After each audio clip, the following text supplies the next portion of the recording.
Welcome to another episode in our Improving at Warmachine series. Today we're going to talk about building a gauntlet for your list pair so that you can make the changes to your list that you need to take on the meta. My name's Ryan. I used to be good at Warmachine. Welcome to Spell Rack.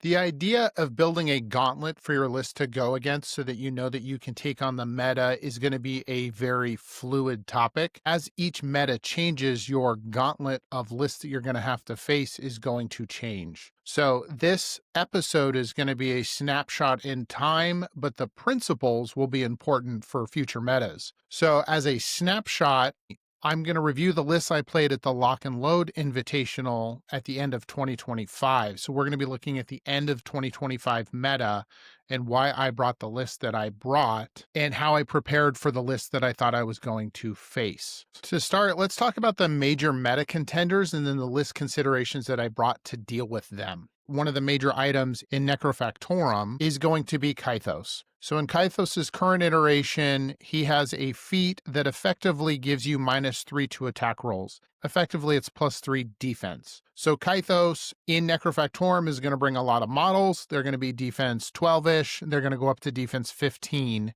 And so that is a skew that you're going to have to deal with. Obviously, it's Cryx. They have shield guards. They hit really hard. This is a significant problem to answer.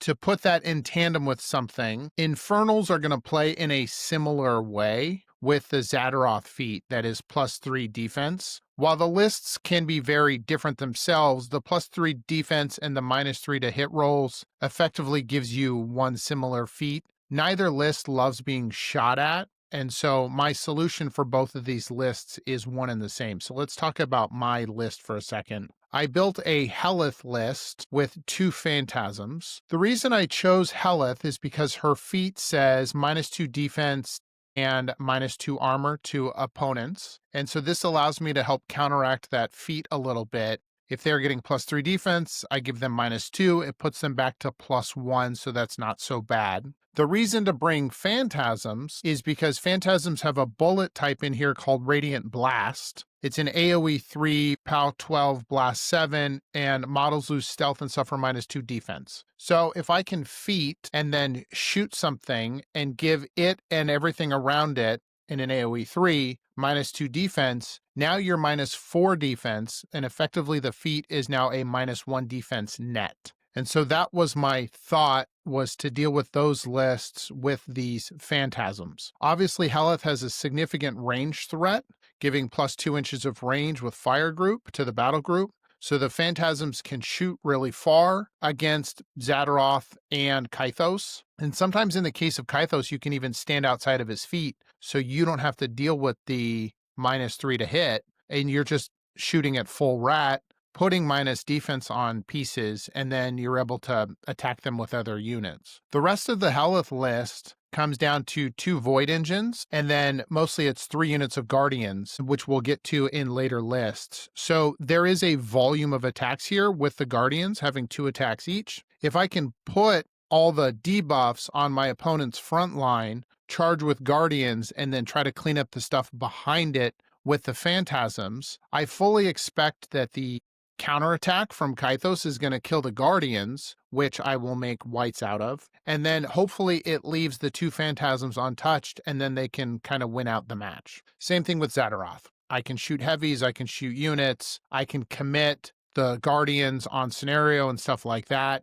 So that's the theory behind dealing with Kythos and Xadaroth. Moving into Gravediggers, the list I would most expect to see is generally going to be Vargas, although there are a couple of different iterations of Gravediggers at this point in time that are problematic. Vargas, very good, very well-rounded lists, +3 defense feat. Jake's also has had a list show up that runs 4 units of Rangers among a bunch of heavies and lights that build off of synergy.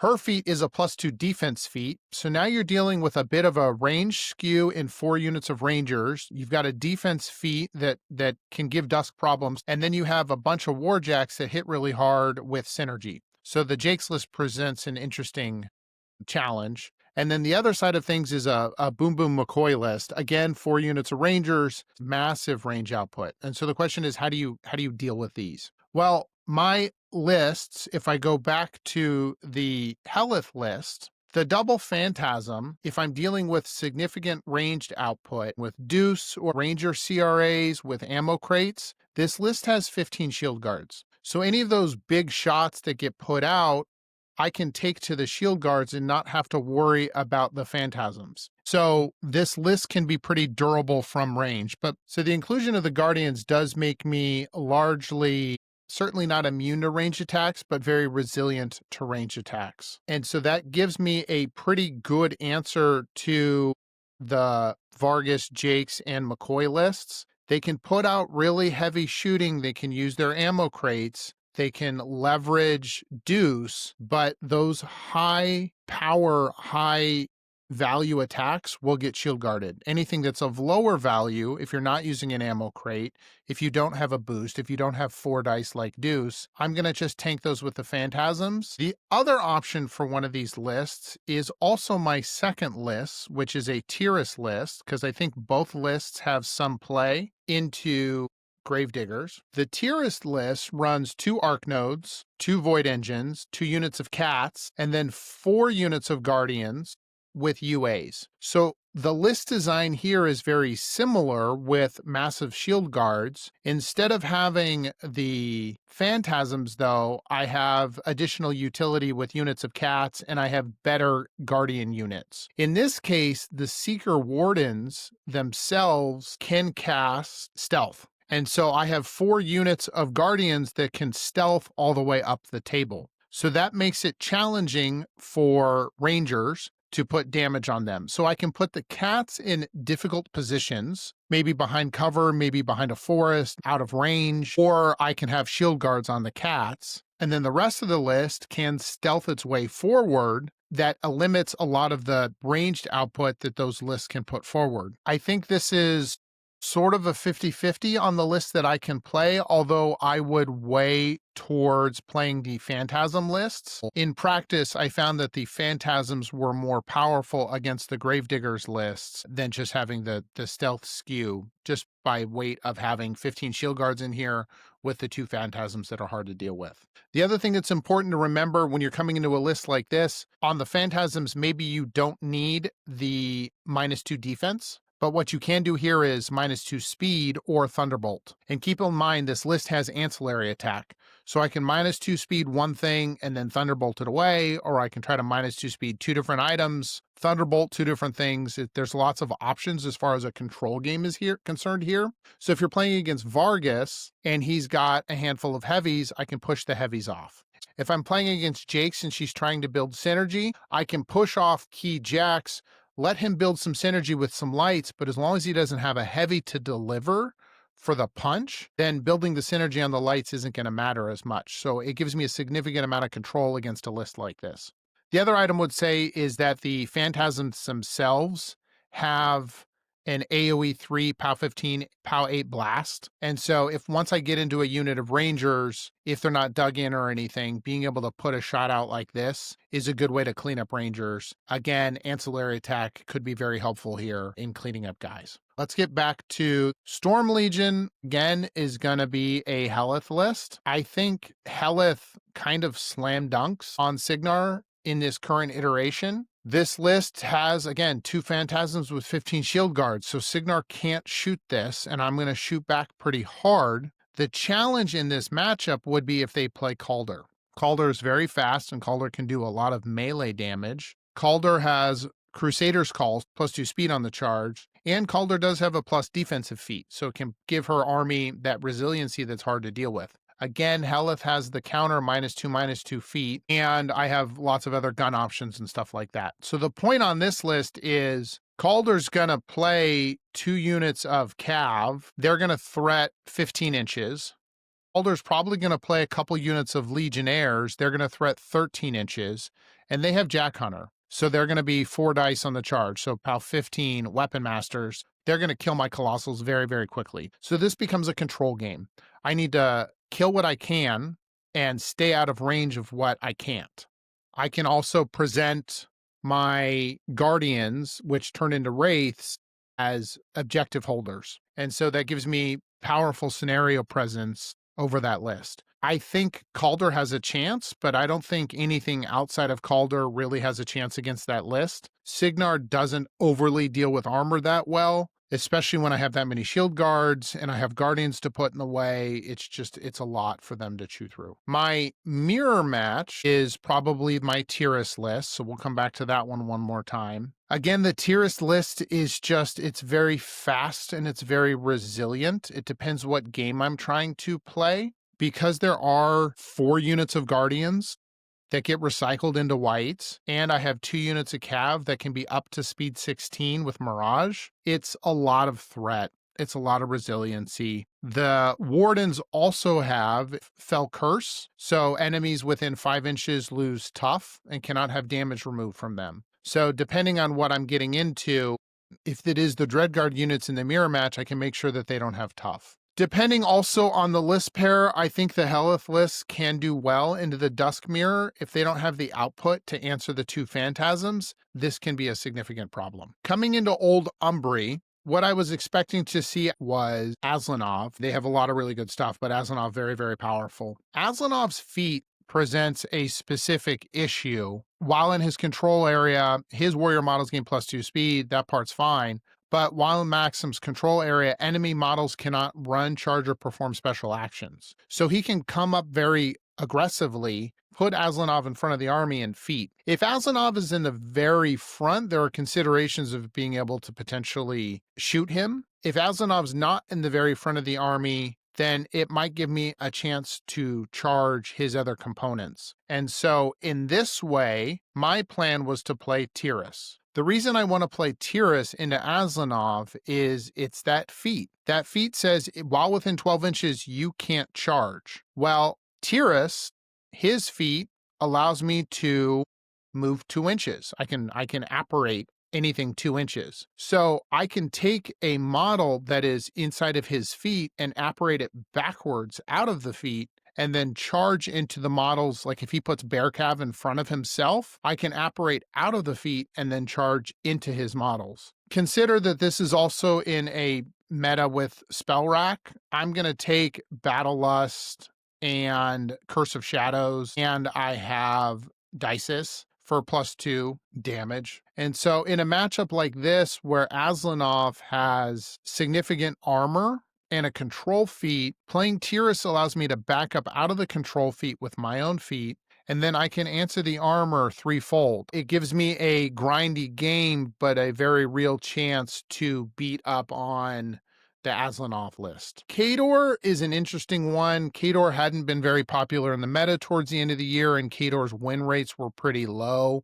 I think Baronova is probably a decent one to see just because of her feat. Her feat is kind of similar to Aslenov's. You get -2 speed, cannot charge, slam, trample attacks, and you get -2 range on your guns. I'm not sure that Khador has a really good answer to either of my lists. While the control feat is nice, Tiras has so many models and is so fast. It's just a lot to deal with, and this list can hit hard. Similarly, the Hellyth list has so many shield guards that I can stop the guns, and then if I can protect the 2 Phantasms through control, again, -2 speed on stuff, I can thunderbolt things, I have long-range guns, I have guardians to put in the way and to shield guard. I think it presents a significant knot for Khador to untie. Shadow Flame is another one that at this point in time in the meta does not have a good answer to the Hellyth list. Now, the Hellyth list is a specific problem for Chimera because of the Seeker Adepts. The Seeker Adepts have Exorcism, and it says that my Colossals cannot be targeted by spells. So that means no Hunter's Mark. No Hunter's Mark on the Trike means that I win the threat game. A Hunter's Marked Chimeratrix threats 14 inches. My Phantasm threats 12 inches on the charge. So he's got 2 inches on me. But if I remove the buff, Hunter's Mark, then he still threats 12. So now it's my 12 versus his 12. I can now go in and put -2 speed on the Trike. So if I can come in and put -2 speed on the Trike, now he only threats 10 inches in melee. The other layer of consideration for this is inside of Shadow Flame, you have the Wraithwing Paragon, which is going to give Warping Winds, which gives me minus 3 inches of range. So if I come back into the Phantasm, it's a range 12 gun, making it range 9. Now I'm inside of his 10-inch threat, but I have Fire Group. So Fire Groups puts my Phantasm to a range 11 gun. I can put minus 2 speed on the Trike. I can spell immune my Phantasm, and now he threats 10 inches and I'm 11 inches away. And then on my turn, I threat 12 inches on the charge. So I control the threat game the entire way. Again, it becomes a control matchup.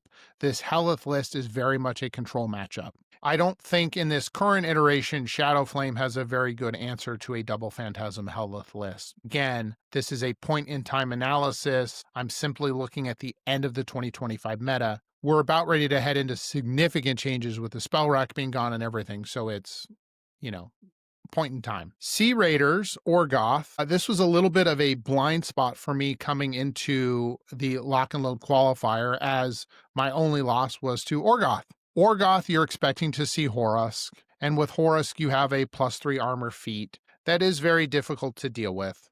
My plan was to play Tyrus because Tyrus has lots of durability, can play a long game, has models to throw at objectives.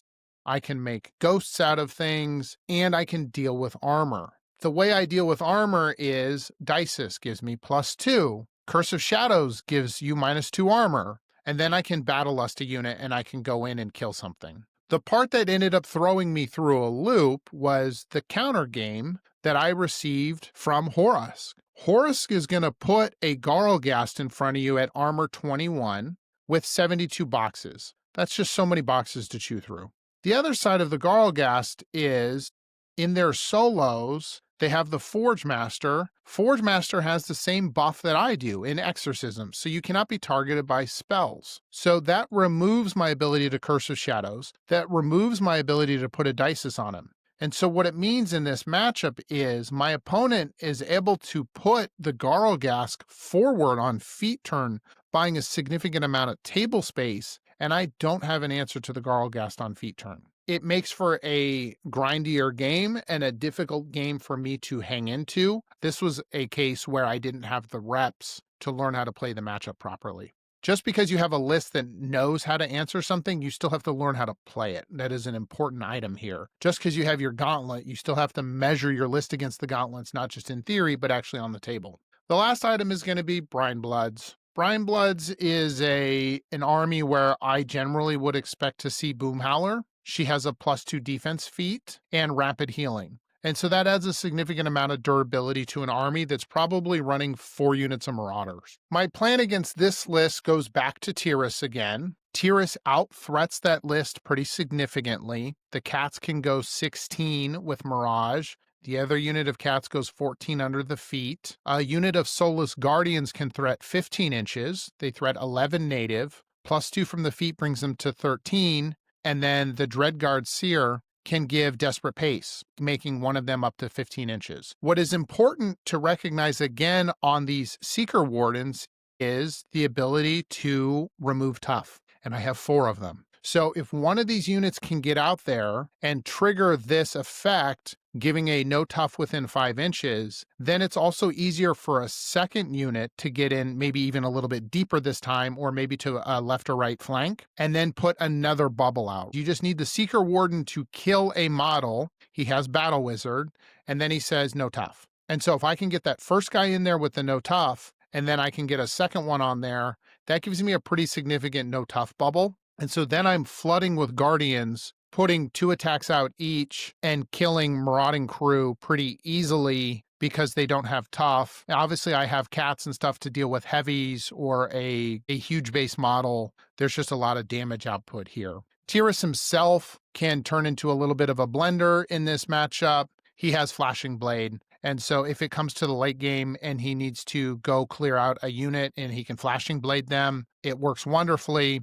He has Death Boon on his weapon, so when I kill a warrior model, I get a focus back. It makes him pretty durable as he's a native 15-17. Okay, that was my list pair. That was my gauntlet. That was what I expected for each matchups. I hoped to have a comfortable answer into each of them. As far as a gauntlet is concerned, this is the way I approached it. These are the lists I brought. These are the way I tried to answer questions. Again, this methodology is going to change over time. In each and every meta, you're going to be presented with different problems and you're going to need different solutions. This is how I answered this meta at this time. And I did so only losing on a weekend to one player playing Sea Raiders twice. All right, everyone. Thanks for watching this one. Till next time.